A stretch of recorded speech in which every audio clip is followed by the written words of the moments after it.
And today is our 5th day of Bhagavad Gita course, and I'm really feeling very enthusiastic to see you all still continuing so enthusiastically doing all quizzes and attending all the wonderful talks and discussions, taking part in question and answer sessions. तो बहुत बहुत धन्यवाद आप सबों को कि इस तरीके से आप बहुत ही उत्साहपूर्वक भगवद गीता का ये कोर्स कर रहे हैं और इससे मुझे भी बहुत ही उत्साह मिल रहा है। तो बहुत बहुत धन्यवाद। तो हम लोग बहुत जल्दी से आगे बढ़ते हैं। हो सकता है कुछ अन्य जो पार्टिसिपेंट्स हैं वो जल्दी ही आएंगे, तो हम लोग क्योंकि शाम के 4 हो रहे हैं तो हम लोग आगे बढ़ते हैं। तो मैं अपना स्क्रीन शेयर करने जा रहा हूँ आप लोगों के सामने। तो या सो होपफुली ये आप लोगों को दिख रहा होगा स्क्रीन। तो इसको मैं थोड़ा करता हूँ। तो भगवद गीता का 4th अध्याय आज हम लोग डिस्कशन करेंगे। तो कंटेंट में आज हम लोग के साथ हैं, रिकैप करेंगे पहले, उसके बाद चैप्टर ओवरव्यू, चैप्टर में जो कुछ भी है उसके बारे में देखेंगे। उसके बाद पूरे अध्याय में जो जिस चीज़ों की हम लोग चर्चा करने जा रहे हैं उसको देखेंगे। उसके बाद हम लोग को पता है कि प्रत्येक सेक्शन में, प्रत्येक भाग में हमने कुछ लाइफ लेसन्स रखे हैं जिसकी चर्चा बहुत ही महत्वपूर्ण है, हम अपने जीवन में उसको उतार सकते हैं। और उसके बाद है call to action of course. तो मैं आशा करता हूँ आप सबों के पास अपना नोटबुक पेन होगा जिससे कि आप नोट बना सकें और जो कि आपके जीवन के लिए अवश्य ही और साथ साथ में आपका जो असेसमेंट होगा उसमें भी काम आएगा, क्विज के लिए काम आएंगे और अल्टीमेटली एंड में एक ग्रैंड टेस्ट भी होगा उसमें भी काम आएगा। तो हम लोग आगे बढ़ते हैं। तो चैप्टर 4, तो ये पिछले चैप्टर का, सॉरी चैप्टर 3 का, एक मिनट,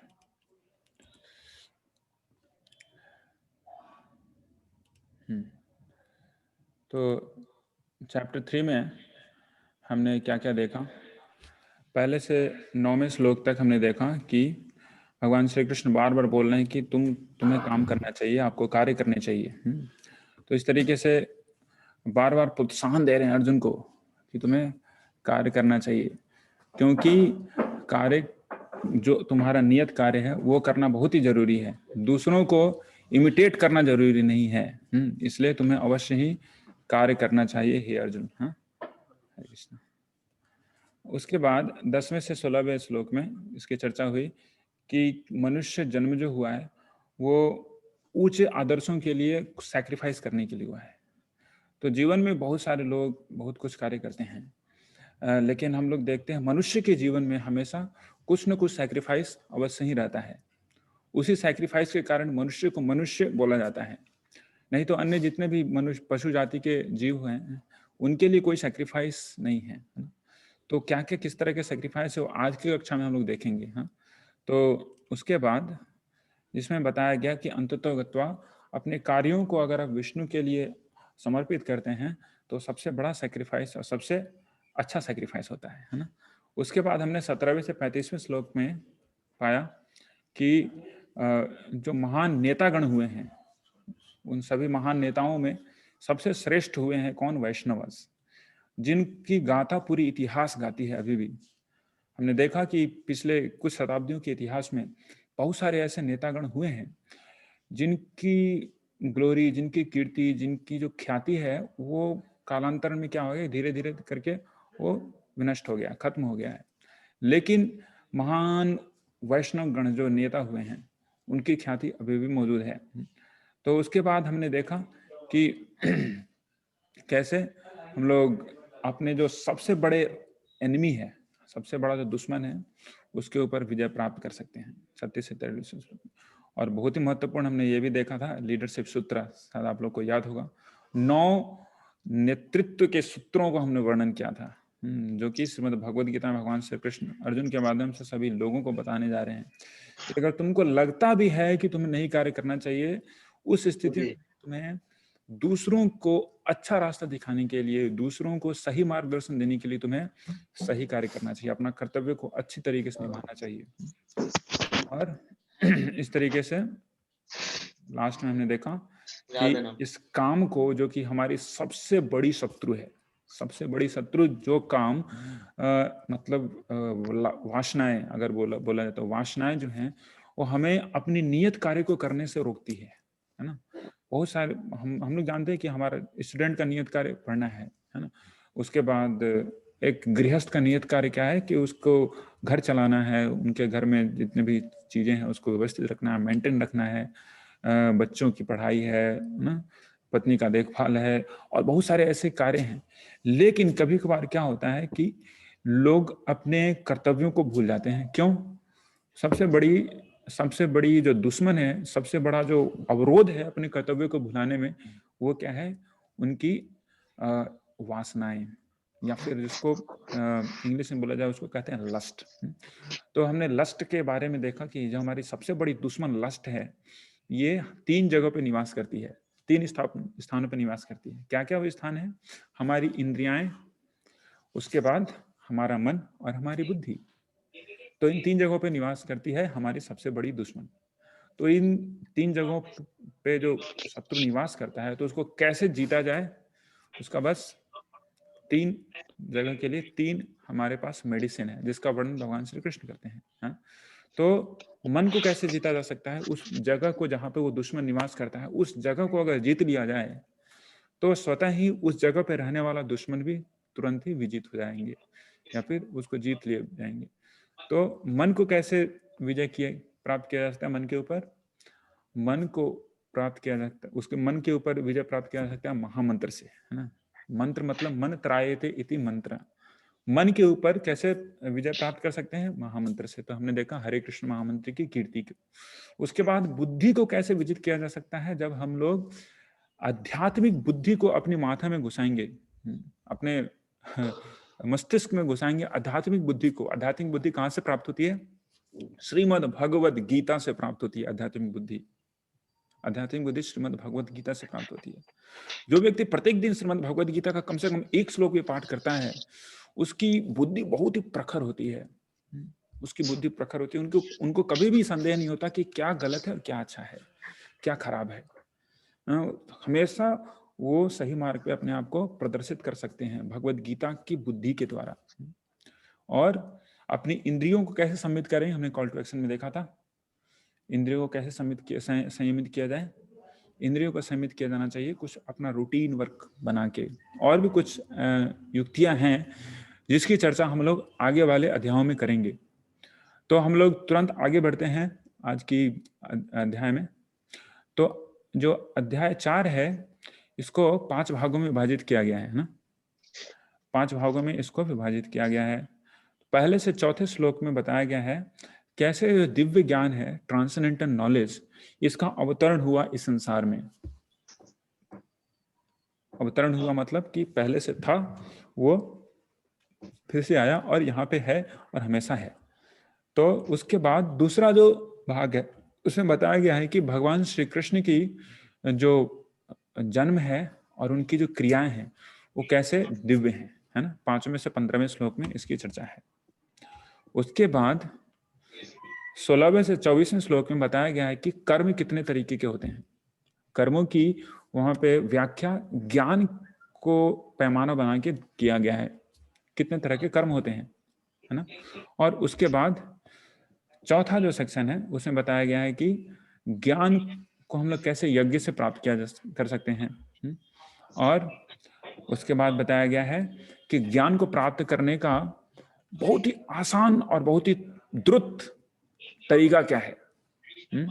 तो आज का जो ये अध्याय है इसको बोला गया है दिव्य ज्ञान। मतलब पूरा का पूरा ज्ञान मतलब क्या चीज है पूरे वेदों में, उसकी यहाँ पे संस्तुति की गई है। और ज्ञान क्या होता है उसको पूरा अच्छे से बताया गया है और उसको बेसिस लेके सभी चीजों का वर्णन किया गया है। तो हम लोग आगे बढ़ते हैं पहले सेक्शन में डिसेंट ऑफ डिवाइन नॉलेज। तो अगर आप मुझे फॉलो कर पा रहे हैं अभी तक, तो मैं चाहता हूँ आगे बढ़ने से पहले एक कंफर्मेशन ले लूँ। कृपया लिखिए there with you TWY in the chat box so that we could go ahead, हम लोग आगे बढ़ सकते हैं। तो मैं आपसे आशा करता हूँ कि आप जल्दी से TWY लिखें, अगर सब कुछ सही है तो उसके बाद मैं आगे बढ़ूंगा। बहुत बहुत धन्यवाद आप सबों को। हाँ, बहुत अच्छा। तो प्रथम भाग है ना, प्रथम भाग में डिसेंट ऑफ डिवाइन नॉलेज, जो दिव्य ज्ञान है उसका अवतरण कैसे हुआ, पहले से चौथे श्लोक में इसका वर्णन किया गया है। तो लेट्स गो हेड। तो इसका जो मुख्य श्लोक है वो है दूसरा श्लोक, बहुत ही मधुर श्लोक है और ये याद करने योग्य श्लोक है। एवं परंपरा प्राप्तम एवं राजर्षयो विदुः सकाले नेह महता योगो नष्ट परंतप। इसका ट्रांसलेशन देखिए, ये जो विज्ञान है परंपरा, ये जो योग का जो विज्ञान है, ये परंपरा में आ रहा था। किस परंपरा में आ रहा था? राजाओं की परंपरा में आ रहा था। लेकिन समय के कारण, कुछ समय का जब बीत जाता है ना, तो क्या होता है कि चीजें थोड़ी धूमिल और दूषरित हो जाती हैं। जो ज्ञान है वो थोड़ा धूमिल हो जाता है, लगता है कि उसका विनाश हो गया है। तो कुछ समय के पश्चात क्या हो गया, कि ज्ञान, जो भगवत गीता का जो ज्ञान था वो फिर से विलुप्त प्राय हो गया था। तो उसके बाद फिर से भगवान श्री कृष्ण अवतार लेते हैं और उस ज्ञान को पुनः स्थापित करते हैं। तो भगवान कृष्ण बोल रहे हैं कि हे अर्जुन, पहले श्लोक में बोल रहे हैं कि मैंने इस ज्ञान को सूर्य देव को दिया, सूर्य देव को दिया। तो ऐसे अगर बोला जाए तो आधुनिक भाषा में, आधुनिक विज्ञान के अनुसार सूरज पे कोई व्यक्ति नहीं है, है ना। सूर्य बोला जाता है ना, सन इज ए स्टेरलाइज्ड प्लेस, और सन पे, सूर्य पे कोई भी व्यक्ति नहीं है, वहां पे कोई जीव नहीं निवास कर सकते, क्योंकि वहां पे टेम्परेचर बहुत ज्यादा है। तो ऐसी बात नहीं है। यहाँ के वैज्ञानिक सब कुछ समझते हैं कि जब तक पृथ्वी जैसा वातावरण नहीं होगा तब तक वहां पे जीव की उत्पत्ति या फिर जीव का वहां पे संवरण नहीं हो सकता, वहां पे जीव रह ही नहीं सकते। लेकिन ऐसी बात नहीं है। क्यों? क्योंकि जहां पे जैसे जीव होते हैं वहां पे जैसा स्थिति होता है, वहां पे वैसे जीव स्वतः ही रहते हैं। तो एक मिनट, मैं इसको, तो सूर्य पे भी जीव रहते हैं, इसका मतलब ये हुआ। तो वहां पे बहुत सारे जीव हैं, लेकिन वहां का जो राजा है सूर्यदेव, उनका नाम है विवस्वान। तो कृष्ण बोलते हैं कि मैंने इस ज्ञान को विवस्वान को दिया। उसके बाद कैसे दिया विवस्वान को? यहाँ पे पूरा का पूरा जो आकलन है, पूरा का जो कैलकुलेशन है, वो भगवत गीता में अच्छे से निरूपित किया गया है। तो उसको मैं आपके सामने रखना चाहता हूँ, ठीक है? कृपया गौर कीजिएगा इसके ऊपर। तो हम लोग जानते हैं कि अभी जो युग चल रहा है वो है कलयुग। हाँ, कलयुग मतलब कि काला युग। यहाँ पे सब कुछ गड़बड़ हो रहा है अभी। दो चीज बहुत ही महत्वपूर्ण है। एक है कि दिखावा या फिर हिपोक्रेसी, अंदर में कुछ बाहर में कुछ। दूसरा है कलह, मतलब कि झगड़ा। प्रत्येक छोटे छोटे चीजों पे लोग झगड़ा करने के लिए या फिर लड़ाई करने के लिए तत्पर रहते हैं। कहीं पे आप देख सकते हैं, ट्रेन में, अभी तो ट्रेन उतनी चल नहीं रही है, फिर भी लोग हमेशा झगड़ालू हो गए हैं। तो ये जो कलयुग का जो टेन्युअर है, इस युग का जो टेन्युअर है, कलयुग 4,32,000 साल तक चलेगा, जिसमें से अभी 5,000 साल ही बीता है। तो आप लोग देख पा रहे होंगे 5,000 साल अभी कलयुग का बीता है। और कलयुग से पहले का युग था द्वापर युग, और उसका जो टेन्युअर है, उसकी जो कार्य अवधि है, वो है कलयुग का बस दोगुना, मतलब कि 8,64,000 साल। और उसके बाद उससे पहले है त्रेता युग। और त्रेता युग के शुरुआत में कौन थे? एक महान सूर्यवंशी राजा थे जिनका नाम है विवस्वान, सॉरी, जिनका नाम है इक्ष्वाकु। सो ये जो त्रेता युग है, कलयुग का 3 गुना होता है। तो कितना हो गया? 12 लाख साल, है ना। तो कम से कम इतने साल पहले, 12 लाख साल पहले, मनु ने इक्ष्वाकु को यह ज्ञान दिया था। तो भगवान श्री कृष्ण बोलते हैं कि मैंने जो ज्ञान सबसे पहले दिया था विवस्वान को।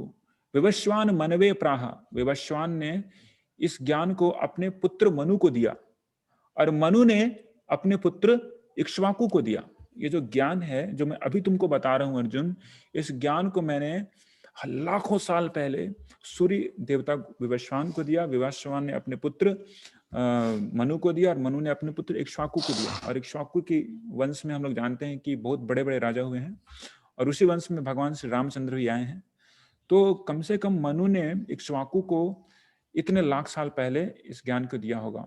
कितना लाख साल? 20 लाख साल, 20,69,000 साल पहले। और तो भगवान श्री कृष्ण ने विवस्वान को कब दिया ज्ञान? तो इसका कैलकुलेशन जाता है, अगर हम लोग देखते हैं मनु की आयु कितनी है। मनु 71 चतुर्युगों तक जीते हैं, मतलब कि एक चतुर्युग में कितने साल होते हैं?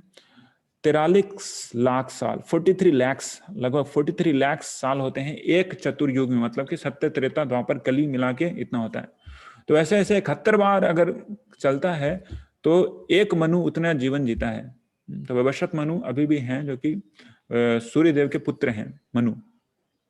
तो कम से कम जिसमें से अभी जो मनु चल रहा है जिसका नाम है विवस्वत मनु, उस विवस्वत मनु का अभी 28 चतुर्युग चल रहा है, 28वां चल रहा है। तो अगर हम लोग 28वां चतुर्युग देखें तो टोटल कितना साल होता है अभी? 12 करोड़ साल। तो 12 करोड़ साल पहले भगवान श्री कृष्ण इस ज्ञान को दिया था। किसको? सूर्य देव को दिया था। तो समझ सकते हैं कि 12 करोड़ साल कोई छोटा मोटा साल नहीं है, बहुत बड़ा साल है। और इतने साल में भगवद गीता का ज्ञान क्या हो गया कि पूरा का पूरा धीरे धीरे धूमिल हो गया और लुप्त प्राय हो गया। तो ये इतिहास है किसका? पूरे भगवद गीता का। तो 12 करोड़ साल पहले भगवान श्री कृष्ण ने इस ज्ञान को दिया था। तो हमने देखा कि कैसे भगवान श्री कृष्ण बताते हैं कि कैसे समय के अंतराल में क्या हुआ कि यह ज्ञान नष्ट हो गया। तो हे अर्जुन, मैं तुमको वह ज्ञान अभी फिर से देने जा रहा हूं। समझिए कि कितना महत्वपूर्ण ज्ञान हम लोग अभी सीख रहे हैं। मैं नहीं सिखा रहा हूं, भगवान श्री कृष्ण सिखा रहे हैं।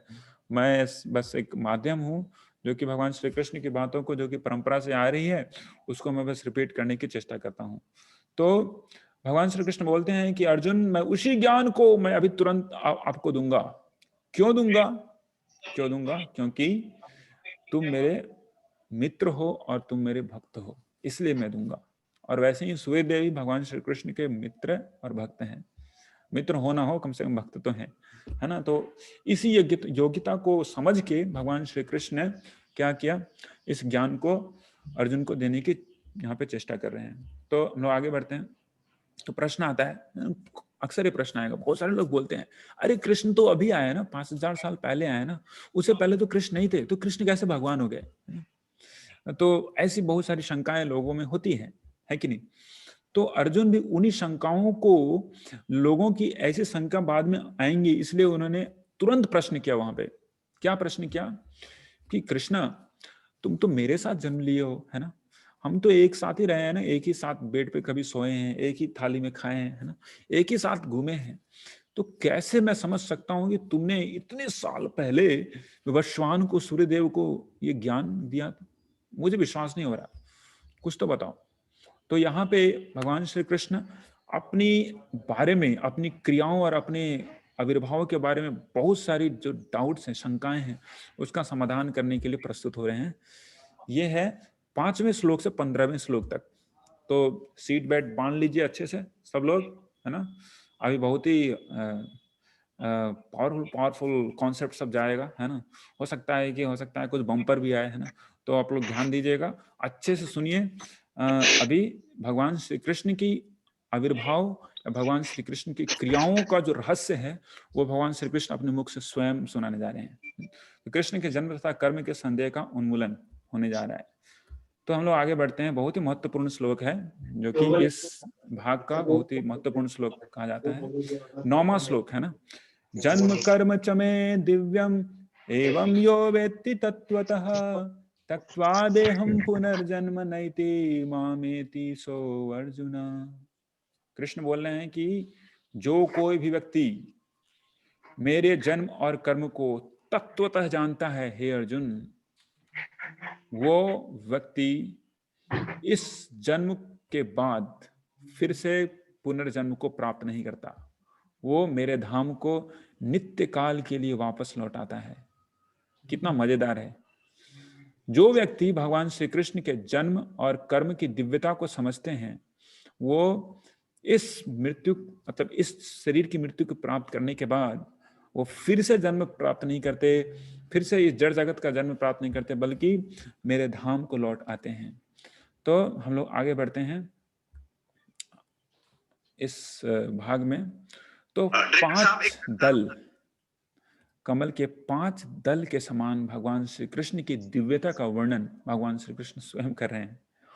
कृष्णा का पहली दिव्यता, पहला जो पेटल या फिर पहला जो दल है कमल के दल का, जो उनके जो पहली दिव्यता का जो कमल दल है, वह है भगवान श्री कृष्ण कभी भी अपनी ही जो उनकी जो दिव्य शरीर है उसमें अवतार लेते हैं। वो कभी भी हमारे जैसे शरीर ग्रहण नहीं करते। जैसे हम लोग क्या करते हैं, शरीर को ग्रहण करते हैं। हम आत्मा है और हमने शरीर ग्रहण किया है। वो शरीर क्या है? पंच महाभूत का शरीर है। धरती, आकाश, पवन, जल और क्षितिज। तो इस तरीके से 5 चीजों से बन के हमारा शरीर बना है। लेकिन कृष्ण के साथ ऐसा नहीं है। भगवान श्री कृष्ण जब भी आते हैं अपने दिव्य शरीर में ही वो अवतार लेते हैं। जैसे हमने देखा कि भगवान श्री कृष्ण जेल में अवतार लिए, लेकिन जब वो आए तो उनके हाथ में शंख चक्र गदा था। कौन से बच्चे का ऐसा जन्म होता है कि जन्म लेते समय वो शंख चक्र गदा पद्म धारण किए होते हैं, गले में वैजयंती माला होती है? नहीं होती। तो और जन्म होते ही वो हंसते हैं, बोलते हैं कि मेरे पिताजी आप शोक मत कीजिए, आप क्यों रो रहे हैं, आपके शोकों का नाश करने के लिए मैंने अवतार लिया है। तो ऐसे भगवान श्री कृष्ण बोलते हैं। और जब हम लोग आते हैं तो कैसे क्या होता है, हम लोग क्या बोलते हैं माँ को, पिताजी को, मत रो मैं आ गया। हम हंसते हैं क्या? बिल्कुल नहीं, हम रोते हैं। और रोते नहीं तो फिर नर्सेस या फिर है ना वहाँ पे जो भी रहते हैं थप्पड़ मार मार के रुलाते हैं। जब रोते हैं तो बोलते हैं कि हाँ सही है, नॉर्मल है सब कुछ। तो ये हमारी स्थिति है। लेकिन कृष्ण की ऐसी स्थिति नहीं। वो जब भी आते हैं तो अपनी ही चिन्मय शरीर में आते हैं, वो अपनी ही चिन्मय स्वरूप में आते हैं। शरीर बोलना गलत होगा, क्योंकि भगवान श्री कृष्ण की आत्मा और भगवान श्री कृष्ण स्वयं, उनमें कोई अंतर नहीं है। कृष्णा जो आते हैं वो अपने ही नित्य चिन्मय स्वरूप में आते हैं। तो ये पहला कमल का दल भगवान के स्वरूप की प्रस्तुति करता है। तो हम लोग आगे बढ़ते हैं दूसरे कमल के दल की तरफ। कृष्ण जो है वो भूत और भविष्य दोनों को जानते हैं, जो कि हमारे साथ वैसा नहीं है। हमारे साथ कल हमने क्या खाया था उतना ही हमें बहुत मुश्किल होता है याद रखना। अगर कल बोले कि दोपहर में क्या खाए थे तो थोड़ा सा टाइम लगेगा बताने के लिए। कौन सी सब्जी थी तो थोड़ा सा समय लगेगा कि हाँ भिंडी की सब्जी थी, या फिर कद्दू की सब्जी थी, है कि नहीं। 2 दिन 3 दिन के बाद पूछा जाए तो बिल्कुल ही याद नहीं रहेगा, कुछ भी याद नहीं रहेगा। लेकिन क्योंकि भगवान श्री कृष्ण अपने ही चिन्मय स्वरूप में आते हैं, वो किसी भी चीज को भूलते नहीं, एक एक चीज उन्हें याद होता है। हम लोग भूलते क्यों हैं? क्योंकि हमने शरीर को छोड़ा है। पिछले जन्म की जितनी भी सारी चीजें हैं, जितनी सारी हमने क्रियाएं की है, वो सब कुछ हम लोग क्या किए हैं? भूल चुके हैं। क्यों भूले हैं? क्योंकि हमें शरीर का पूरा रूपांतरण हुआ है। हमने शरीर पूरा का पूरा क्या किया है? चेंज किया है। तो इस कारण हम लोग क्या है ना कि वो भूल जाते हैं। लेकिन ये कृष्ण के साथ नहीं है। कृष्ण के साथ ये नहीं है, क्योंकि कृष्ण जो है वो हमेशा अपने ही, एक मिनट,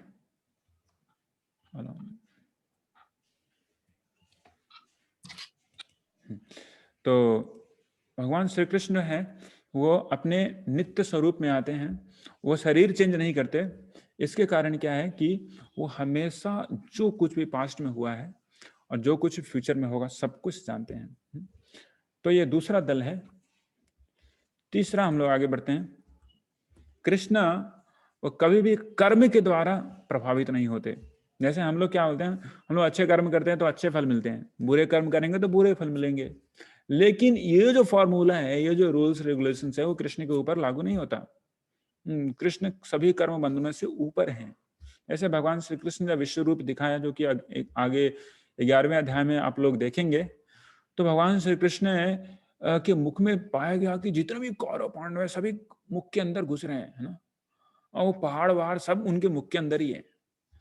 तो उनको पहाड़ खाने का कर्म नहीं मिलता है, लेकिन अगर हम लोग गलत खराब कुछ खाएंगे तो उसका कर्म का फल मिलता है। तो इस तरीके से कृष्ण जो है कर्मों के फल के ऊपर है, बियॉन्ड है। ये भगवान श्री कृष्ण की तीसरी पहचान या फिर उनकी जो दिव्यता है उसकी पहचान का तीसरा दल है। चौथा दल या फिर चौथा पत्र कमल का क्या है? कृष्ण जो है ये जो लोगों को चलने का या फिर लोगों के समाज का, मनुष्यों के समाज का जो ऐसा है ना संकलन या फिर संगठन हुआ है या फिर ऐसा सोसाइटी तैयार किया गया है, उसको बोलते हैं वर्णाश्रम सिस्टम, जो कि भगवान श्री कृष्ण ही इसको तैयार किया है।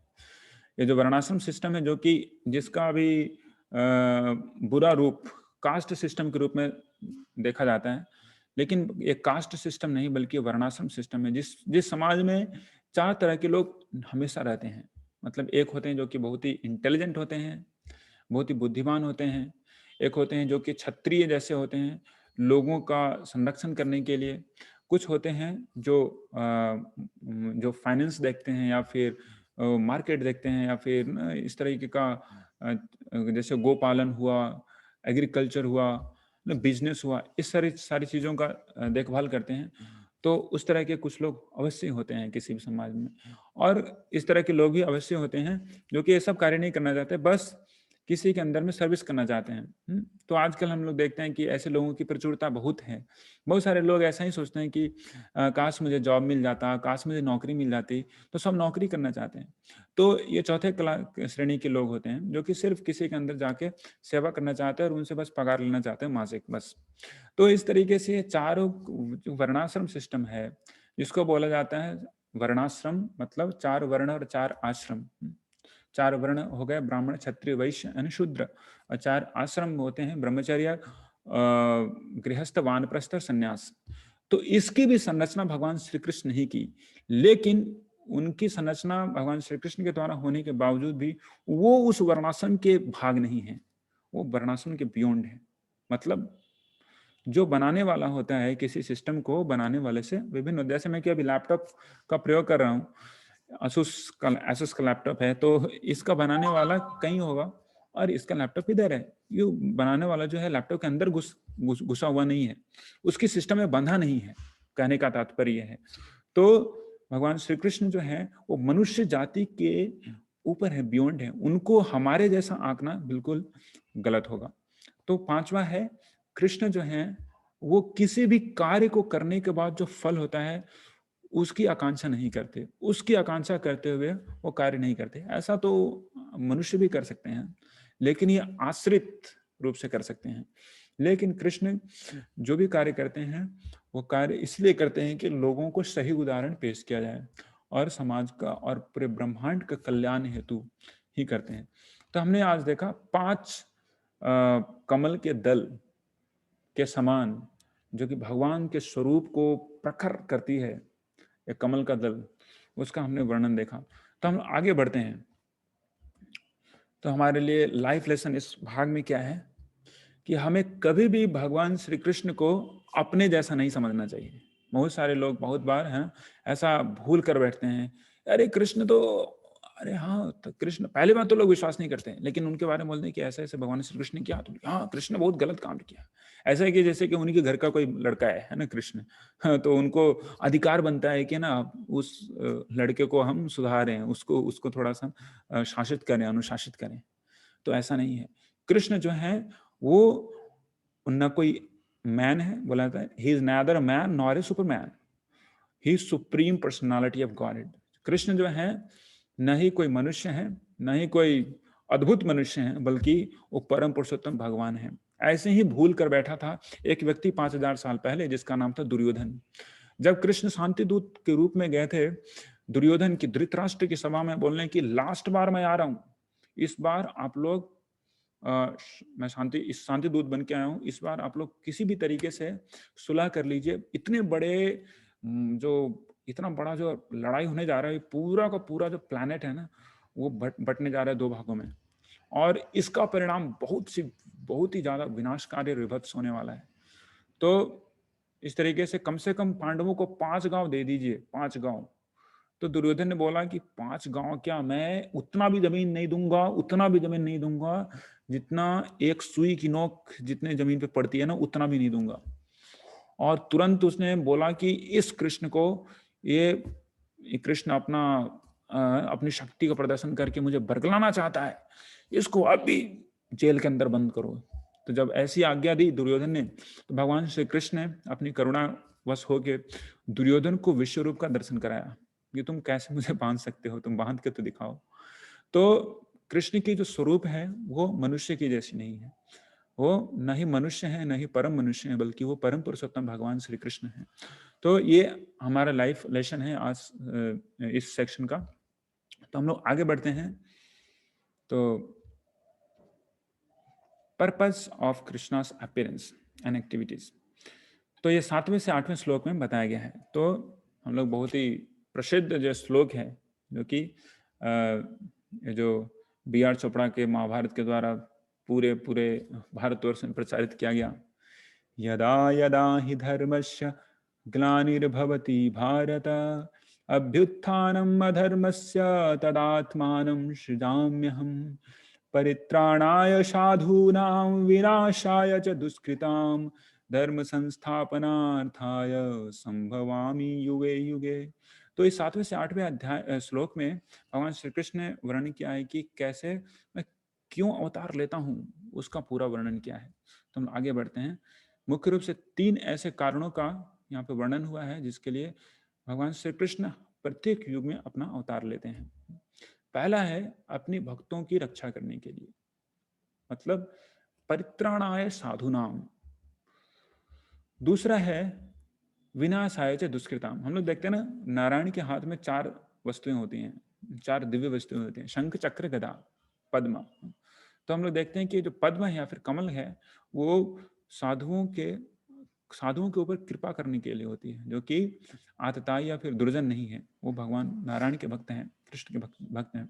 तो उसके बाद 2 जो वस्तुएं हैं, गदा और चक्र, ये दुष्कृतनियों का विनाश करने के लिए होती है। ऐसे कोई भी व्यक्ति भगवान श्री कृष्ण का ही अंश है, लेकिन उनकी क्षणिक या फिर टेम्पररी विकारों को शमन करने के लिए भगवान श्री कृष्ण सुदर्शन चक्र और गदा का अवश्य प्रयोग करते हैं। विनाशाय च दुष्कृताम। और तीसरा कारण है धर्म संस्थापनार्थाय, धर्म का पुनः स्थापन करने के लिए। धर्म मतलब सनातन धर्म। तो सकाले ने महता योगो नष्ट परंतप, काल के प्रभाव से ये जो धर्म का जो योग है ये नष्ट हो गया था, उसके कारण फिर से भगवान श्री कृष्ण ने इस धर्म को स्थापित किया। और धर्म की स्थापना और कुछ नहीं बल्कि भगवत गीता का उनके मुखमंडल से, कमल मुख से जो उसका वादन है, वही क्या है, धर्म की संस्थापना है। तो इस तरीके से धर्म को स्थापित करने के लिए भगवान श्री कृष्ण आते हैं, एक तीसरा कारण है। तो उसके बाद हम लोग देखते हैं आगे कि भगवान श्री कृष्ण की जन्म और कर्म की दिव्यता को समझने का जो परिणाम होता है वो क्या होता है। तो बहुत ही महत्वपूर्ण है, क्या परिणाम है। अंततोगत्वा हमें परिणाम चाहिए ना, ये सब भगवत गीता कोर्स करके क्या फायदा भाई। 18 दिन 18 सप्ताह एक एक करके आना, तो कुछ तो इससे प्राप्त होना चाहिए। कुछ ऐसा वस्तु प्राप्त होने जा रहा है हम लोग को, जिसकी कभी हम लोग स्वप्न में भी इसकी परिकल्पना नहीं कर सकते। क्या क्या है। तो पहला चीज जो कि भगवान श्री कृष्ण बताते हैं 9वें से 10वें श्लोक में, क्या व्यक्ति को मिल सकता है मेरे जन्म और कर्म के बारे में समझने के बाद, वो क्या है। पहला है, जो कोई भी भगवान श्री कृष्ण के जन्म और कर्म को अच्छी तरीके से समझते हैं, वो अपने कर्म में बंधते नहीं हैं। भगवान कृष्ण बोलते हैं, जो व्यक्ति मुझे ही समझता है कि मैं कर्म में नहीं बनता, वो व्यक्ति अपने कर्म में भी नहीं बनता। कितना सिंपल फॉर्मूला है। तो भगवान श्री कृष्ण की स्थिति को समझ पाते हैं, जो कि भगवान श्री कृष्ण कर्म के बंधन में नहीं फंसते हैं। जो व्यक्ति इस तरीके से समझता है, वो व्यक्ति भी अपने कर्म के बंधन से मुक्त हो जाता है। दूसरा है, आपको बर्थ एंड डेथ, जन्म और मृत्यु के चक्र से तुरंत मतलब कि बहुत ही नियर फ्यूचर में छुटकारा होने वाला है, रिलीफ होने वाला है। कॉन्ग्रेचुलेशंस। तीसरा है कि आप भगवान श्री कृष्ण के नित्य धाम, वैकुंठ धाम या फिर गोलोक वृंदावन धाम में प्रवेश करने के अधिकारी बनेंगे। Very very great congratulations to you all of you. और चौथा है, और बहुत ही महत्वपूर्ण है, जो व्यक्ति भगवान श्री कृष्ण की जन्म और कर्म की इन दिव्यताओं को समझता है, वो व्यक्ति भगवान श्री कृष्ण के प्रति जो प्रेम उनका जो वो भुला चुके हैं न जाने कितने जन्मों से, उसको वह पुनः पुनर्स्थापित कर सकते हैं। Wonderful wonderful. So this powerful congratulations I'm giving you in the post dated check, but you can cash it. आप लोग इनको कैश कर सकते हैं इन सारे चेक को। तो हम लोग आगे बढ़ते हैं भगवद गीता के। तो ये लेसन है जो कि मैंने पहले ही बता चुका हूँ आपको कि हमें कभी भी we should try to know very meticulously भगवान श्री कृष्ण के जो लीलाएं हैं, उनके जो कर्म हैं, उनकी दिव्यता को हमें बहुत ही अच्छे से समझना चाहिए। तो जो कि हमें अपने जीवन में सिद्धि को सिद्धि को देगा। जितनी सारी सिद्धियां हैं सभी प्राप्त होंगी भगवान श्री कृष्ण की दिव्यता को सही रूप से समझने से। तो आगे बढ़ते हैं हम लोग। तो भाग 3, तो इस तरीके से हमने 2 भाग समाप्त किए। भाग 3 है, कई तरह के कर्म हैं, उनके बारे में भगवान श्री कृष्ण चर्चा कर रहे हैं। तो अपने जन्म और कर्म की दिव्यता के बारे में बताते हुए और इसकी संस्तुति करते हुए कि यही दिव्य ज्ञान है जिससे जो सभी मनुष्यों के पास कम से कम होना चाहिए, जो कि अपने जीवन को सिद्ध करना चाहते हैं। तो ज्ञान के स्तर से कर्म का विभाजन, ज्ञान के स्तर से किस तरीके से कर्म का विभाजन होता है, उसकी हम लोग चर्चा करेंगे इस भाग 3 में। तो 3 मुख्य रूप से 3 तरह के कर्म होते हैं। क्या क्या है वो? पहला है कर्म, दूसरा है विकर्म और तीसरा है अकर्म। बहुत ही सिंपल है, कर्म सब में समान है। पहले में कुछ नहीं लगाना, दूसरे में वी लगाना है, तीसरे में अ लगाना है ना। तो कर्म है क्या और विकर्म क्या है और अकर्म क्या है, इसकी गुत्थी अभी तुरंत सुलझने वाली है। कृपया ध्यान दें। कर्म उसे कहते हैं जो कि वेदों के अनुसार किया जाता है। वेदों के अनुसार किया जाता है कर्म। और विकर्म क्या है? वेदों में जितने सारे रूल्स रेगुलेशन है उसको नहीं मानते हुए जो किया जाता है, उसको उसकी अवहेलना करते हुए जो किया जाता है, उसको कहते हैं विकर्म। और अकर्म भी है, वो भी वेदों के अनुसार ही किया जाता है। लेकिन यहाँ पे तो देख रहे हैं कर्म और अकर्म टाई हो रहा है। कर्म भी वेदों के अनुसार हो रहा है और अकर्मा भी वेदों के अनुसार हो रहा है। विकर्मा अलग हो गया, वेद के अनुसार नहीं हो रहा है, वो अलग ही है। वेद में बोला गया है कि नशा मत करो, तो कुछ लोग है ना जाके नशा करते हैं, जाके लंबी लाइन लगा के विदेशी शराब की दुकान से लाते हैं और चढ़ाते हैं पूरा। तो ये वेदों के अनुसार नहीं है, इसलिए इसको साफ साफ विकर्म की उपाधि दी गई है। लेकिन अब कर्म और कर्म में क्या अंतर है, आगे बढ़ते हैं। कर्म जो करते हैं उनका रिस्क है। क्या रिस्क है? वो जन्म मृत्यु चक्र में बंधेंगे। विकर्म वालों का और भी ज्यादा रिस्क है, वो जन्म मृत्यु के चक्कर में बंधे रहेंगे और उनको हैवी पनिशमेंट भी मिलने वाला है, दंड भी मिलने वाला है। अकर्म जो करते हैं उनका क्या होगा कि वो मुक्ति को प्राप्त करेंगे जन्म मृत्यु के चक्र से, और जितने भी उनके लास्ट पिछले जन्मों के कर्म हैं उनको जला के राख कर सकते हैं अकर्म करके। वाह, बहुत मजेदार है। तो कर्म और अकर्म में अभी भी कुछ कुछ है जो कि क्लियर नहीं है। क्या है? कर्म जो है वो दिव्य ज्ञान के बिना किया जाता है। कर्म जो है वो दिव्य ज्ञान के बिना किया जाता है। आज का जो अध्याय है उसका नाम है दिव्य ज्ञान। कर्म जो है दिव्य ज्ञान के बिना किया जाता है। किस लिए किया जाता है? जो हमारी इंद्रियों का तर्पण हेतु जो भोग की वस्तुएं हैं उनको प्राप्त करने के लिए दिव्य ज्ञान से रहित कर्म जो है उसको कहते हैं कर्म या फिर सकर्म।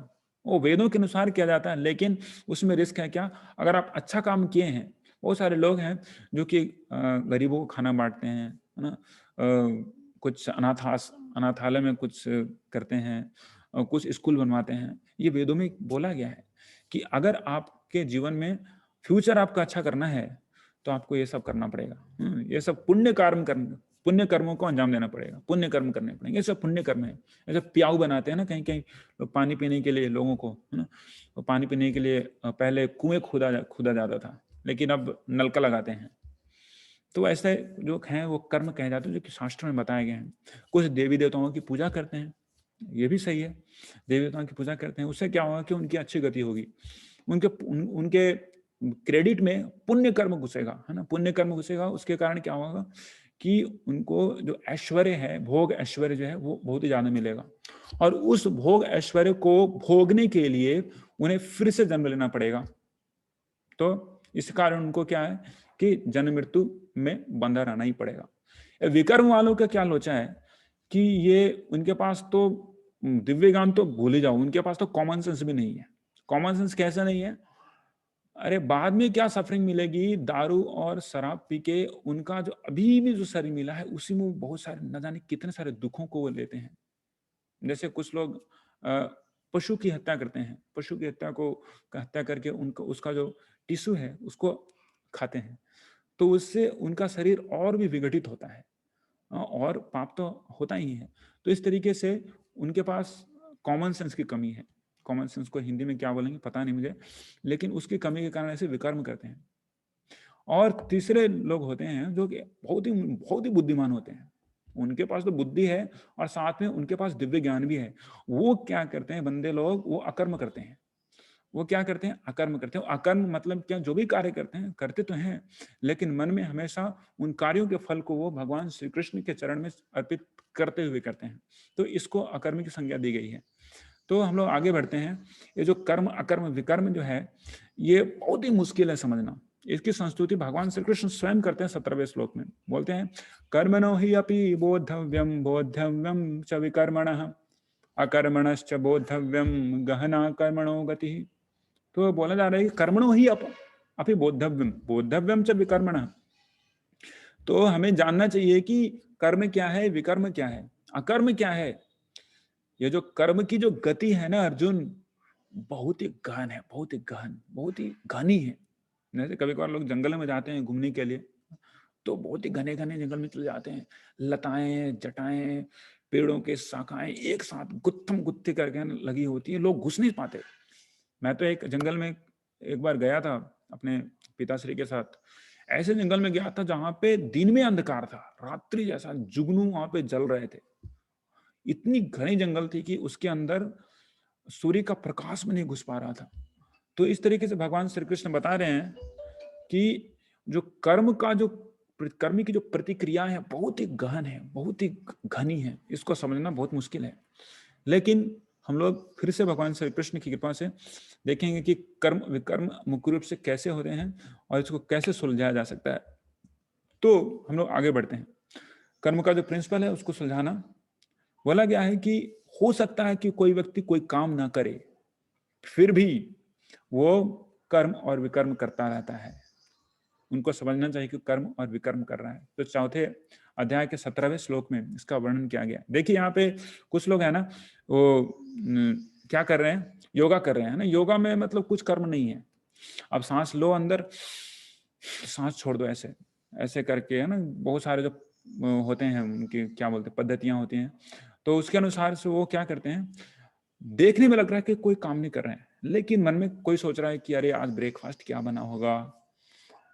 ये छोटी लड़की सोच रही है कि आज मेरा होमवर्क नहीं हुआ है, स्कूल जाना है। और ये सज्जन सोच रहे हैं कि आज ही मेरे कंपनी का ना आज डेडलाइन है, आज ये वाला असाइनमेंट करना है। तो इस मन में सोच रहे हैं, कर्म किए जा रहे हैं मन से, और साथ साथ में वो उन क्रियाओं में भी बहुत सारे जीवों की, जैसे माइक्रोब्स हुए, चींटियां हुई, उनको ऊपर चलते हैं। तो क्या होता है कि वो भी विकर्म का रूप धारण करता है। इसलिए 17वें श्लोक में भगवान श्री कृष्ण बताते हैं कि बहुत सारे कर्म को भी, जो कि देखने में लगता है कि इसमें कोई कर्म नहीं हो रहा है, उसको अकर्म की संज्ञा नहीं दी जा सकती, बल्कि कर्म और विकर्म की संज्ञा दी जाती है। बोद्धव्यम च विकर्मणः। उसके बाद कुछ ऐसे कर्म होते हैं मुझे लगता है कि बहुत ही गहन है, बहुत सारे कार्य कर रहे हैं इसमें, न जाने कितने सारे कार्यों का। जैसे हम देखते हैं कि एक यहाँ पे लेडी है, वो क्या कर रही है, किचन में वो सब्जी काट रही है, वो बना रही है, कुछ बना रही है, सब्जी बना रही है, खाना बना रही है। देखने में लगता है कि बहुत ही हैवी काम कर रही है, लेकिन मन में क्या सोच रही है कि ये जो ऑफरिंग है वो यज्ञ के लिए है, ये जो ऑफरिंग है वो कृष्ण के लिए है। जो कुछ भी वो कर रही है उसका जो अंततोगत्वा जो फल होने वाला है वो कृष्ण को अर्पित करने के लिए वो सोचते हुए कर रही है।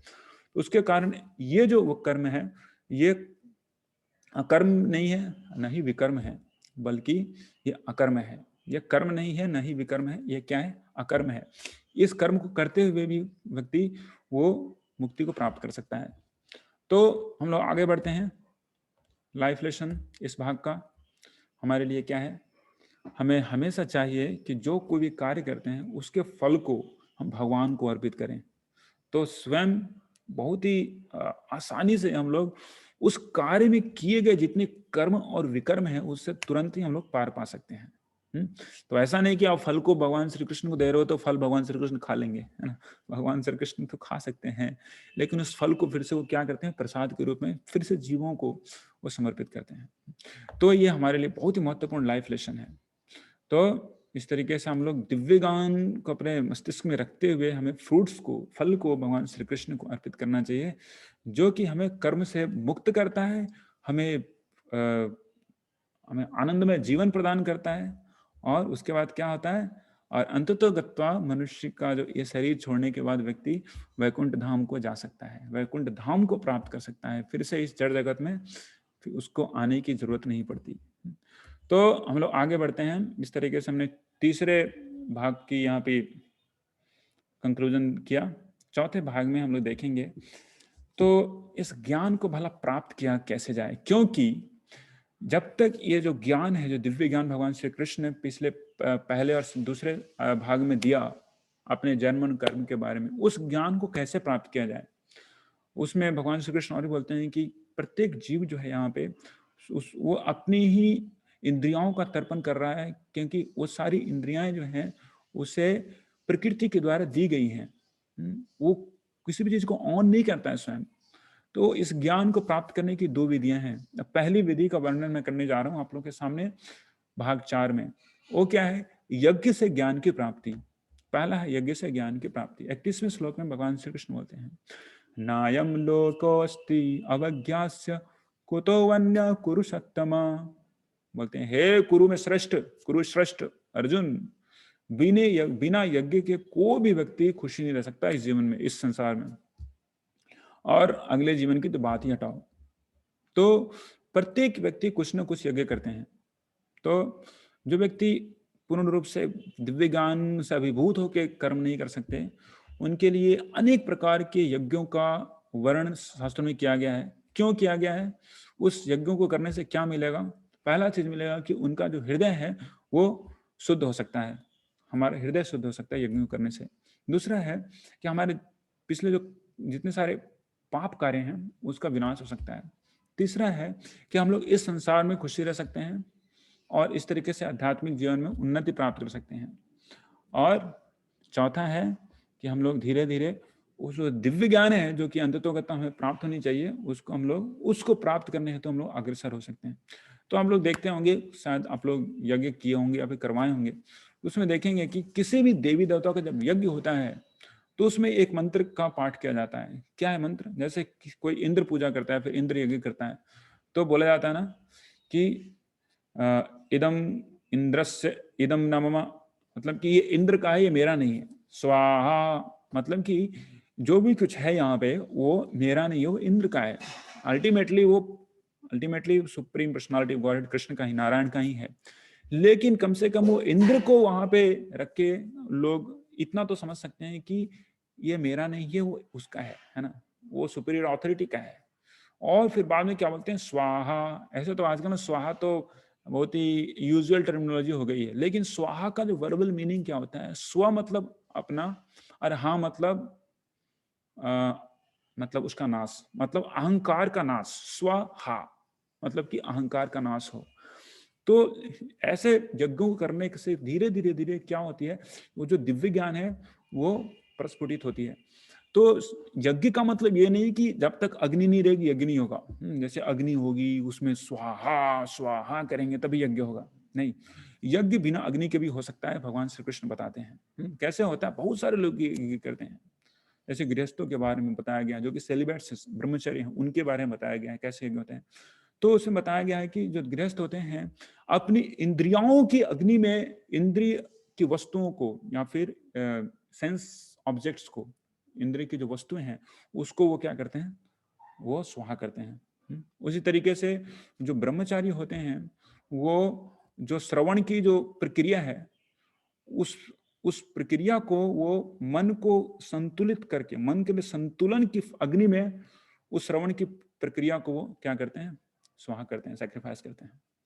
उसी तरीके से जितने सारे देवी देवता हैं उनके लिए अलग अलग वस्तुओं का सैक्रिफाइस किया जाता है। हम लोग जानते हैं जो ब्राह्मण को प्राप्त करना चाहते हैं वो अपनी स्वरूप को ही ब्राह्मण में विलीन कर देते हैं, इस तरीके से सैक्रिफाइस करते हैं। और इस तरीके से लास्ट में आते हैं योगियों का सैक्रिफाइस। योगियों के लिए क्या होता है कि उनकी मन, उनकी इंद्रियां और उनका जो प्राणायाम, ये जो प्रक्रियाएं हैं उसको वो मन को संतुलित करके मन के संतुलन की यज्ञ उसकी अग्नि में उसको क्या करते हैं, स्वाहा करते हैं। और सबसे ऊपर आते हैं कौन, वो होते हैं भगवान श्री कृष्ण के भक्त। वो तीनों चीजों को भगवान श्री कृष्ण के चरण में समर्पित करते हैं। वो क्या है, मनसा वाचा कर्मणा, माइंड वर्ड एंड एक्शन। तो इस तरीके से भगवान श्री कृष्ण बताते हैं जो व्यक्ति सैक्रिफाइस करते हैं लेकिन बिना जाने हुए करते हैं उनको बहुत ही कम फल प्राप्त होता है सैक्रिफाइस का। लेकिन जो सभी ज्ञान को प्राप्त करके मतलब दिव्य ज्ञान को जानते हुए करते हैं उनकी जो यज्ञ है वो श्रेष्ठतर होती है जो ज्ञान रहित यज्ञ करते हैं। तो हम लोग आगे बढ़ते हैं। हमारे लिए इस भाग का लाइफ लेसन क्या है, हमारी जितनी भी सारी कार्य होनी चाहिए वो यज्ञ के लिए होनी चाहिए, इतना हमें समझ के करना चाहिए। तो इस तरीके से हम लोग जो दिव्य ज्ञान है उसके स्तर को धीरे धीरे धीरे धीरे करके प्राप्त कर सकते हैं और अंततोगत हम लोग भगवान श्री कृष्ण की शुद्ध प्रेमा भक्ति को भी प्राप्त कर सकते हैं। तो कॉन्ग्रेचुलेशंस ऑल ऑफ यू। हम लोग 4 भाग अभी खत्म कर चुके हैं, हम लोग 5वें भाग में पहुंच गए हैं जो कि अंतिम भाग है आज के सेक्शन का। तो पूरे 4थे अध्याय में पूरे 42 श्लोक हैं और उस 42 श्लोक को 1 घंटे में कंप्लीट करने की मैं चेष्टा कर रहा हूँ। तो मैं फिर से आप लोगों से कंफर्मेशन चाहता हूँ कि आप लोग अभी तक मुझे फॉलो कर पा रहे हैं कि नहीं। अगर कर पा रहे हैं तो कृपया लिख दीजिए चैट बॉक्स में TWY देयर विथ यू। तो फिर मैं आगे बढ़ने का, है ना, आगे बढ़ने का सोचता हूँ। या तो बहुत बहुत धन्यवाद, आप सभी साथ में हैं। तो हम लोग आगे बढ़ते हैं। विदित, okay, thank you so much. तो ये जो सेक्शन है और भी थोड़ा गंभीर है ना। मैं चाहता हूं कि आप लोग थोड़ा अच्छे से इसको समझने की चेष्टा करें। धीरे धीरे जैसे पहला अध्याय से दूसरा अध्याय, तीसरा अध्याय, चौथा अध्याय है ना, हम लोग आगे बढ़ रहे हैं। जो तत्वों का जो वर्णन की होने जा रहा है वो और भी ज्यादा गंभीर और भी ज्यादा डीप होने जा रहा है। तो इन सभी चीजों को समझने के लिए हमें थोड़े से धैर्य और थोड़ी सी डिटर्मिनेशन की आवश्यकता है, अवश्य ही, है ना। तो इसमें हम लोग देखेंगे, तो हमने पहले चर्चा किया था कि 2 तरह के तरीके से हम लोग दिव्य ज्ञान को प्राप्त कर सकते हैं। एक है यज्ञ के माध्यम से, दूसरा है बहुत ही द्रुत, बहुत ही जल्दी हम लोग उस दिव्य ज्ञान को प्राप्त कर सकते हैं। आप लोग साथ बहुत ही उत्साही होंगे इस विधि को समझने के लिए, इस रास्ते को, इस पंथ को समझने के लिए, जिससे हम लोग बहुत ही जल्दी क्या कर सकते हैं, उस दिव्य ज्ञान को प्राप्त कर सकते हैं। ठीक है, तो हम लोग आगे बढ़ते हैं। वो क्या है, और वो सबसे पावरफुल, सबसे परम रास्ता है, परम पंथ है दिव्य ज्ञान को प्राप्त करने के लिए। तो लेट्स गो अहेड। तो ये जो श्लोक है बहुत ही सेलिब्रेटेड श्लोक है, 34वां श्लोक 4th अध्याय का। तद्विद्धि प्रणिपातेन परिप्रश्नेन सेवया उपदिक्षन्ति ते ज्ञानम ज्ञानिनस्तत्त्वदर्शिनः। तो भगवान श्री कृष्ण बोल रहे हैं कि अर्जुन, अगर आप उस तत्व को, उस दिव्य ज्ञान के तत्व को समझना चाहते हो तो आपको एक गुरु के पास जाना चाहिए और गुरु के पास समीप पहुंच के उनको आप समर्पित होने के बाद उनसे प्रश्न पूछना चाहिए, है ना, रिलेवेंट क्वेश्चन इंक्वायरी करनी चाहिए और उनकी सेवा करनी चाहिए। अगर ये 3 कार्य करते हो तो ज्ञानिनः तत्त्वदर्शिनः उपदिक्षन्ति, और ऐसे जो ज्ञानवान तत्वदर्शी होते हैं वो आपसे खुश होके उस ज्ञान को, उस तत्व के ज्ञान को उपदिक्षन्ति, आपको तुरंत ही रिवील करेंगे। तो ये सबसे आसान तरीका है दिव्य ज्ञान को प्राप्त करने के लिए। तो प्रश्न आता है कि ठीक है, आप बोल रहे हैं गुरु को जाने के लिए, गुरु के पास जाने के लिए, तो कौन से गुरु के पास जाएं, है ना। ऐसे आजकल भारतवर्ष में तो बहुत ही ज्यादा बाउंडर चला हुआ है, कौन गुरु है कौन नहीं है, बहुत ही मुश्किल होता है समझने के लिए, है ना। बहुत सारे तो बहुत बार फर्जी मामले में पकड़े जाते हैं, जेल के सलाखों के अंदर दिखते हैं। तो जो कुछ भी गुरुओं की जो परंपरा है, सब कुछ वेदों में सबसे बहुत पहले से ही चिरकाल से वर्णित है। तो पद्म पुराण में इसका वर्णन किया गया है। जो ऑथराइज्ड, जो बोनाफाइड जो गुरु होते हैं, उनके क्या लक्षण होते हैं, बहुत ही संक्षेप में मैं जाऊंगा। ऐसे इसके लिए एक पूरा का पूरा सेपरेट सेक्शन ही हो सकता है, हमारे लिए कोर्स है एक, लेकिन मैं इस अध्याय के वर्णन में बहुत ही संक्षिप्त में जाने की कोशिश करूंगा। पद्म पुराण में इसका वर्णन है, आप लोग हिंदी और इंग्लिश में भी देख सकते हैं इसका। यहाँ पे श्लोक लिखा हुआ है, संप्रदाय विहीना ये मंत्रस्ते निष्फला मतः अतः कलो भविष्यन्ति चत्वार संप्रदायिनः। बोला गया है कि अगर कोई भी गुरु जो अपने आप को गुरु समझते हैं या फिर गुरु बोलते हैं, अगर वो संप्रदाय में नहीं आते हैं तो उनके द्वारा दिया गया कोई भी क्रिया, कोई मंत्र निष्फला मतः, मतलब कि वो निष्फल हो जाता है, उसका कोई भी फल नहीं मिलता है। अतः कलो भविष्यन्ति, ऐसे कलयुग में आएंगे, मतलब कि भविष्यवाणी पहले से की गई है वेदों में, पद्म पुराण में लिखा गया है, वेद व्यास ने लिखा है। चत्वार संप्रदाय, चार संप्रदाय जो है, चार जो गुरु शिष्य परंपरा है, वो इस कलयुग में बहुत ही प्रखर रूप से वो आगे आएंगे, है ना। तो वो क्या क्या है संप्रदाय, उसके बारे में हम लोग आगे बढ़ते हैं, आगे देखेंगे। तो ये चार जो डिसिप्लिक सक्सेशन है, गुरु शिष्य परंपरा है, वो फिर से अगले श्लोक में बताया गया है। श्री ब्रह्मा रुद्र सनक वैष्णव क्षिति पावन चत्वारस्ते कलौ भव्य ही उत्कले पुरुषोत्तमात्। तो ये जो है चार संप्रदाय, गुरु शिष्य संप्रदाय, ये चार प्रोफेसर्स जो हैं उनके द्वारा ये प्रसारित किए जा रहे हैं नीचे कलयुग में। कौन कौन है? श्री माता लक्ष्मी, ब्रह्मा जी सभी जानते हैं, चार मुख वाले, रुद्र भगवान शिव, सनक मतलब चतुष कुमार में से सबसे प्रमुख हैं, उनका नाम है सनक कुमार। और ये जो चार जो मेन प्रोफेसर्स हैं, उनके डिसेंडेंट्स या फिर उनके डिसाइपल्स का जो डिसेंडेंसी आ रहा है, वो क्या होंगे? क्षिति पावन, पूरे के पूरे प्लैनेट को वो शुद्ध करेंगे। चत्वारस्ते कलु भव्य, ये चार लोगों का जो परंपरा है, यह कलयुग में बहुत ही प्रखर रूप से सामने आएगा। और सबों का जो स्रोत है वो कहाँ होगा? उड़ीसा में होगा। वो भी लिखा हुआ है, उत्कल पुरुषोत्तमात्। उड़ीसा में कहाँ पे होगा? जगन्नाथपुरी में होगा। तो पूरा यहाँ पे वर्णन किया गया है। तो हम लोग आगे बढ़ते हैं, लेट्स गो अहेड। चार जो ये गुरु शिष्य परंपराएं हैं, चार स्कूल के समान है। जैसे अगर आप अपने बच्चे को कहीं डालना चाहते हैं किसी स्कूल में, तो क्या देखेंगे आप? सबसे पहले तो देखेंगे कि वो स्कूल में है ना, वहाँ पे कुछ सिस्टम ठीक ठाक है, ऑथराइज लोग वहाँ पे पढ़ाते हैं, वहाँ पे सर्टिफिकेट्स का कोई वैल्यू है। सीबीएसई से या फिर पता नहीं, अभी तो न्यू एजुकेशन पॉलिसी आई है, तो उसका जो कोई बोर्ड होगा तो उससे क्या वो ऑथराइज है कि नहीं, देखेंगे कि नहीं। उसी तरीके से कोई भी व्यक्ति अगर इस तत्व ज्ञान को या फिर दिव्य ज्ञान को समझना चाहता है, तो उसे पहले देखना चाहिए कि क्या वो जो गुरु हैं, जो कि अपने आप को गुरु बताते हैं, वो इन चार संप्रदायों में से हैं कि नहीं। पहला जो है भगवान ब्रह्म से आते हैं, मतलब ब्रह्मा जी से। दूसरा है रुद्र से, तीसरा है कुमार से, चौथा है कौन है? लक्ष्मी देवी से। तो उनके जो इस कलयुग में जो प्रोपाउंडर है, मतलब जो मेन जो आचार्य हैं, वो भी चार हुए हैं। तो उनका वर्णन नीचे दिया हुआ आप लोग देख सकते हैं। ब्रह्म संप्रदाय के हैं मध्वाचार्य। आज बहुत ही शुभ दिन है, मध्वाचार्य का आज तिरुभाव दिवस भी है ना, इसलिए मैं थोड़ा इनका पहले रख दिया है ना। तो मध्वाचार्य जो ब्रह्म संप्रदाय से आए हैं, आज से कुछ 1200 साल पहले वो आए थे। 1200 साल नहीं, सॉरी, 700 साल पहले आए थे। उसके बाद है रुद्र संप्रदाय, उनके कलयुग के जो आचार्य हुए हैं उनका नाम है विष्णु स्वामी। उसके बाद कुमार संप्रदाय, उसके प्रवर्तक कलयुग में आए हैं, उनका नाम है निम्बार्का आचार्य।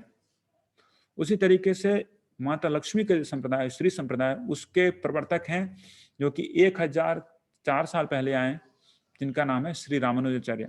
शायद आप लोग इनमें से कुछ लोगों के नाम तो अभी तक सुने होंगे।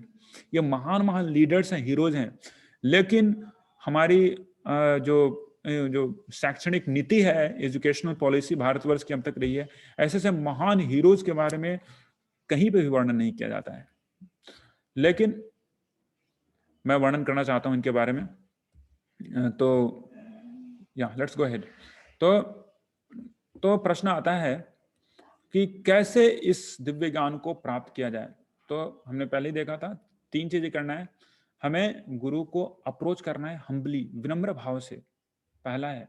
उसके बाद दूसरा है परिप्रश्नेन, उसके बाद गुरु से हमें परिप्रश्न करना है, मतलब कि बहुत अच्छा प्रश्न, मतलब कि जो हमारे जीवन के लिए अच्छा है। मतलब कि हमारा जन्म क्यों हुआ, हम कौन हैं, हम यहाँ पे क्या कर रहे हैं, मृत्यु के बाद क्या होगी, जन्म से पहले कहाँ पे थे। ये सारे प्रश्न हैं जो कि पूछनी चाहिए। खाने पीने के प्रश्न तो आज मतलब प्रश्न क्यों इसलिए उठते हैं क्योंकि खाने पीने का प्रश्न तो उठता ही नहीं है। सबका पेट भरता है, सभी जीवों का पेट भरता है। बहुत सारे लोग बोलते हैं ना गरीबी आ गई है, गरीबी आ गई है। गरीबी बस दिखाई जाती है लोगों के द्वारा, और उसी समय दिखाई जाती है जब वोट बैंक की राजनीति ज्यादा बढ़ती है, तब उसके बाद मिट जाती है गरीबी। हाँ, तो लेकिन जो सही में जो समस्या है जीवों का ये है कि उनको पता नहीं कि वो कौन है, वो क्यों इस संसार में बार बार दुख खा रहे हैं, बार बार जन्म मृत्यु चक्र में बंधे जा रहे हैं। तो ये जो रिलेवेंट इंक्वायरी है, जो परिप्रश्न है, वो करना चाहिए। ऐसा नहीं कि गुरु के पास जाके बोलना चाहिए कि हाँ गुरु जी थोड़ा ना बता दो क्या होने वाला है, मेरा सट्टा लगने वाला है कि नहीं। कभी कभार कुछ लोग ऐसे ऐसे प्रश्न पूछते हैं गुरु जी से, मेरा सट्टा लगने वाला है कि नहीं, तो एस्ट्रोलॉजी बता दो कि कौन सी रेखा शनि का कौन सा साथी आने वाला है कि नहीं। तो ये सारे प्रश्न गुरु से नहीं करने चाहिए। गुरु से ये प्रश्न करने चाहिए कि मेरे जीवन का उद्धार कैसे होगा, मैं जन्म मृत्यु के चक्र से कैसे निकल पाऊंगा। कि आमी केनो आमे अमर जारे तापत्र, क्यों मैं इस तरीके से त्रितापों के कारण, आध्यात्मिक आदि भौतिक आदि दैविक क्लेशों के कारण जर्जरित हो रहा हूँ, जल रहा हूं मैं। जिन त्रितापों के बारे में हमने चर्चा की थी शायद प्रथम अध्याय में, अर्जुन भी इस तरीके से पूर्ण रूप से शोक संतप्त हो गया था आध्यात्मिक क्लेश के कारण। तो हमें इस तरह के प्रश्न पूछने चाहिए। और क्या तीसरा करना चाहिए, वह है सेवया, हमें सर्विस करना चाहिए। हमने हम सीख सकते हैं आचार्यों से। जैसे अभी मैं जो बोल रहा हूँ, मैं आता हूँ उन्हीं 4 में से एक गुरु शिष्य परंपरा में, जो कि ब्रह्मा जी से प्रस्फुटित होती है। हाँ? तो आप लोग देख पा रहे होंगे जो ब्रह्मा जी से आते हैं कौन, कलयुग में मध्वाचार्य, और फिर मध्वाचार्य के लाइन में ही आते हैं ये श्रील प्रभुपाद जी, जो सभी लोग जानते हैं, international society for Krishna consciousness ISKCON के संस्थापक आचार्य श्रील प्रभुपाद जो हैं वो ब्रह्म मध्व गौड़ी संप्रदाय में आते हैं, ब्रह्मा जी के संप्रदाय में आते हैं। तो उन्होंने, उनकी भी यही रिकॉर्ड है। वो बचपन से ही भगवान नारायण कृष्ण के भक्त थे। उसके बाद उनकी शादी हुई, उसके बाद बहुत बड़े बिजनेसमैन बने। उनका अपना फार्मेसी था, मेडिसिन का बहुत बड़ा बिजनेस था। उसके बाद ना 1922 में जब वो बस कुछ 26 साल के थे, तो अपने गुरु से मिले थे। आप देख पा रहे होंगे गुरु से मिल रहे हैं वो पहली बार। वो प्रश्न पूछते हैं कि आप इस तरीके से सनातन धर्म का प्रचार करना चाहते हैं ऐसे समाज में जो कि अभी पूरी तरीके से गुलाम है, हम लोग गुलाम है। अभी हम लोग को, हम अपने भारतवर्ष को है ना गुलामी की जकड़ों से हटाना है पहले, तब आप सनातन धर्म का प्रचार कीजिए। फिर भी उनके जो गुरु थे शिला भक्ति सिद्धांत सरस्वती महाराज ने बोला कि ये तुम्हारी भ्रांति गलत है अभय चरण। सनातन धर्म किसी भी राजनीतिक स्थिति के ऊपर निर्भर नहीं करती। तो इस तरीके से उनको लगा कि हाँ ये सही में गुरु का लायक है, मेरे गुरु बनने लायक हैं। तो इस तरीके से जो गुरु शिष्य परंपरा चली आ रही है। उसके बाद हम जानते हैं कि श्रील प्रभुपाद जी कैसे अपने जीवन को ताक पे रख के 70 साल की उम्र में, जब उनको इतनी हृदय की इतनी सारी समस्याएं थी, वो कौड़ी कौड़ी इकट्ठा करके वो अमेरिका गए सनातन धर्म का प्रचार करने के लिए। बस उनके पास 40 रुपए था, फ्लाइट लेके नहीं गए, किसी तरीके से फ्री में उन्होंने स्टीमशिप सिंधिया स्टीमशिप से फ्री पैसेज लिया था। उसमें वो अकेले गए, वो भी कौन से जहाज में गए थे, वो एक ऐसे जहाज में जिसमें माल लादा जाता है, जिसमें अच्छे से रहने का कोई ज्यादा अच्छा सुविधा नहीं होता है। तो ऐसे जहाज में जाके रास्ते में उनको 2 हार्ट अटैक आया, और ऐसे उन्होंने गुरु की सेवा की, भगवान श्री कृष्ण की सेवा की, और इस तरीके से पूरे मानव समाज को उन्होंने क्या किया, ब्लेस्ड किया है, तो सेवा करके। तो ये 3 चीज करने से क्या होता है कि जो दिव्य ज्ञान है वो तुरंत ही प्रस्फुटित होती है। तो क्या होता है लास्ट में, रिजल्ट क्या होता है ऐसे दिव्य ज्ञान को प्राप्त करने से? व्यक्ति कभी भी भ्रम में नहीं पड़ता। यह ज्ञात्वा न पुनर्मोहम, कभी भ्रम में नहीं पड़ सकते हम लोग। उसके बाद क्या होता है, वह सभी लोगों को भगवान श्री कृष्ण का अंश समझ सकते हैं। दक्षामि आत्मनि अथो मयि, वो सभी जीवों को यथावत देख सकते हैं जैसे वो हैं। सभी जीव जो हैं भगवान श्री कृष्ण के ही अंश हैं। दक्षसि आत्मनि अथो मयि, मतलब कि मेरे ही वो अंश हैं, लेकिन भूल के यहाँ पे दुख भोग रहे हैं। इस तरीके से सभी जीवों की स्थिति को वो समझ सकते हैं, जो व्यक्ति इस तरीके से तत्व विज्ञान को या फिर इस ट्रांसेंडेंटल दिव्य ज्ञान को प्राप्त किए हैं। और तीसरा क्या होगा उनका, भस्मसात कुरुते ततः, और जितने भी उनके पाप हैं उसका विनाश हो जाएगा। तो हम लोग आगे बढ़ते हैं, कुछ एक स्लाइड्स बच गए हैं। तो कौन इस दिव्य ज्ञान को प्राप्त कर सकता है? जो व्यक्ति, जो ज्ञान अभी भगवद गीता में बताया जा रहा है उसके प्रति वो श्रद्धावान है और अपनी इंद्रियों को वो कंट्रोल समन करके रखते हैं। कौन नहीं प्राप्त कर सकते हैं? जो कि श्रद्धावान नहीं है, वो प्राप्त नहीं कर सकते ऑफ कोर्स। तो हमारे लिए जीवन का बहुत ही महत्वपूर्ण लेसन है, लास्ट लेसन है आज के सेशन का, कि हमें प्रमाणिक गुरुओं के मार्गदर्शन में ही भगवद गीता का अध्ययन करना चाहिए। और आप सही रास्ते में हैं, आपको मैं एश्योरेंस दिलाना चाहता हूँ कि आप ब्रह्म मध्व गौरी संप्रदाय में आते हैं। मैं अभी मध्वाचार्य का फोटो इसलिए लगाएगा कि आज श्रीपाद मध्वाचार्य का तिरुभाव तिथि है, इसके लिए। तो इस तरीके से हम लोग आगे बढ़ते हैं। इस तरीके से 5वां जो भाग है आज के अध्याय का वो भी खत्म होता है, और थोड़ी सी हम लोग समरी देख लेते हैं। हमने देखा कि कैसे पूरा जो ज्ञान है दिव्य ज्ञान उसका डिसेंड हुआ है। डिसेंड हुआ इस तरीके से, ऐसा नहीं कि पहले कभी नहीं था, यह ज्ञान भारत मनुष्य समाज में पहले से भी था, लेकिन काल के प्रभाव में इसका लोप हो गया था। तो फिर से भगवान श्री कृष्ण आके इस ज्ञान को अर्जुन के माध्यम से पूरे मनुष्य जाति को देना चाहते हैं। भगवान श्री कृष्ण बताते हैं उनके जन्म और जो कर्म है वो दिव्य है, और उसके बाद बताते हैं कि कर्म की जो गति है बहुत ही गहन है अर्जुन, इसको समझना बहुत ही कठिन है, इसलिए तुम्हें कर्म अकर्म और विकर्म की स्थिति को समझना चाहिए। तो इस तरीके से वो बहुत ही विस्तार पूर्वक कर्म विकर्म के बारे में बताते हैं। और उसके बाद हमने देखा कि कैसे यज्ञ से ज्ञान की प्राप्ति हो सकती है, और अंततः हमने देखा कि कैसे इस ज्ञान की जो प्राप्ति है वो बहुत ही द्रुत, बहुत ही आसानी से प्राप्त की जा सकती है जब हम किसी प्रमाणिक गुरु के पास, जो कि 4 गुरु शिष्य परंपराओं में से आते हों, उनको हम लोग जाके उनसे प्रश्न पूछते हैं और उनकी सेवा करते हैं। तो बहुत आसानी से प्राप्त किया जा सकता है। न भवेत ग्राह्यमिंद्रिय सेवन मुखे ही जीवादौ स्वयं एवं स्फुर्त्यदः। तो इस तरीके से दिव्य ज्ञान स्वतः ही हृदय में क्या होती है, वो उजागर प्रस्फुटित होती है। तो बहुत बहुत धन्यवाद आप सबों को, बहुत ही ज्यादा धैर्यपूर्वक सुनने के लिए। मैं 1 घंटे से आगे बढ़ चुका हूँ, मुझे पता भी नहीं चला, 1 घंटे 10 मिनट हो गए हैं। तो बहुत बहुत धन्यवाद। हरे कृष्णा। तो अगर कोई प्रश्न है तो पहले की भांति आप सारे प्रश्नों को गूगल फॉर्म में डाल सकते हैं, और ऑफ कोर्स मेल कर सकते हैं। हरे कृष्णा कृष्ण कृष्ण हरे हरे, हरे राम राम राम हरे हरे। तो मैं यहीं पे अपने वचन को विराम देता हूँ, और हरे कृष्णा। श्रील प्रभुपाद की जय।